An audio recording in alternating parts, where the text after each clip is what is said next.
புதுச்சேரியிலிருந்து விழுப்புரத்திற்கு நூதன முறையில் உடல் முழுவதுமாக 120 மது பாட்டில்களை டேப் போட்டு ஒட்டி கடத்தி வந்த நபரை விழுப்புரம் மதுவிலக்கு போலீசார் கைது செய்திருக்கிறார்கள்.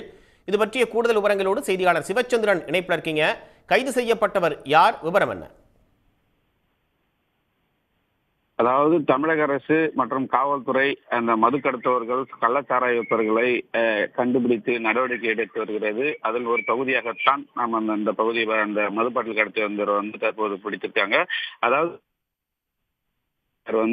விழுப்புரம் பழைய பேருந்து நிலையத்தில் ரோந்து பணியில் ஈடுபட்டாங்க. அப்போது ஒரு பேண்ட் ஷர்ட்டை அணிந்த நபர் ஒருவர் சந்தேகத்திரமா நடந்து வந்தாரு.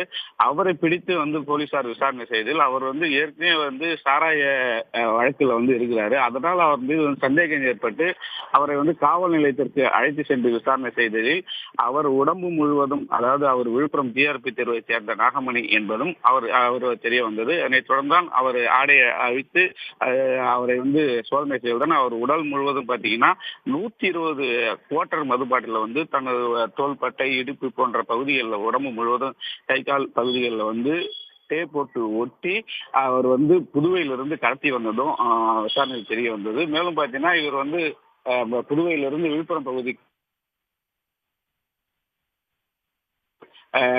பேருந்து தோழியூர் போன்ற பகுதிகளில் பேருந்து மாறி இங்க இறங்கியதும் தற்போது போலீஸ் விசாரணையில் தெரிய வந்துள்ளது. இந்த சம்பவம் அந்த பகுதியில் பரபரப்பை ஏற்படுத்தி, ஏன்னா அப்படின்னா மதுப்பாட்டில் நூதன முறையில் இவர் கடத்தி வந்ததுனால இவர் தொடர்ந்து இது போன்று ஏற்கனவே இவர்கள் இது போன்ற தரத்தில் ஈடுபட்டாரா, இது எங்க எடுத்து போறார் என்று குறித்தும் மதுவிலக்கு போலீசார் தொடர்ந்து அவரிடம் விசாரணை செய்து வருகின்றனர். விவரங்களுக்கு நன்றி சிவச்சந்திரன். உடனுக்குடன் செய்திகளை தெரிந்து கொள்ள சன் நியூஸ் பெல் ஐகானை கிளிக் பண்ணுங்க.